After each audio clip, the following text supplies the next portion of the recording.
તો જે ધોકા પસાડતા હતા ને તેથી અમને એમ થતું હતું કે અમે બળું કાશી. એ તો અત્યારે ખબર પડી કે મા બાપની આબરૂને લઈને અમારું ગાડું હાલતું હતું.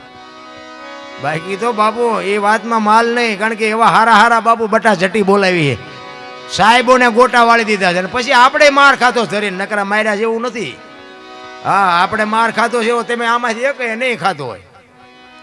એ તો માર તો તારે તો ગોળ કોકને ખવડાવવો હોય તો આપણે પેલા હવાજ તો શાકવો જોઈએ ને, ગોળ જેવો લાગે એમ નામ ન ખબર પડે. ધરીને લખતરમાં તમે પાંજરા બોળ છે ને, લખતર પાંજરા બોળ, ત્યાંના મુનિમને પૂછજો પેલો ખમેણાનો દરબાર ક્યાંય હતો ને ક્યાંય ઝઘડો કોઈને થયો હતો, એટલે તમને આખી ડિટેલ બતાવશે શું થયું હતું. એ પાણીના ટાંકા લઈને જતા હતા, બેનું હોય ને બેનું ભરવાનું જ દેતો, કારણ કે ગાયુંનું પાણી હતું, દુકાળ હતો. એટલે બેનું ને તો હું આમ થયો ત્યાં આંખના ઓલું કણું ખટકે એમ ખટકતો હતો. અને એ સાહેબ અરે બાજ્યા, સાહેબને માર્યા. પછી આ બાયું બાપુ હાંડા લઈને મને સોટ્યું,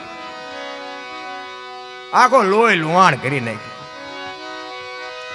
પછી જે અહીંયા જામો પડ્યો છે ને, એ તો અહીંયા કોક દીક જાઓ તારે આપણે એ વાતમાં નથી રહેવું.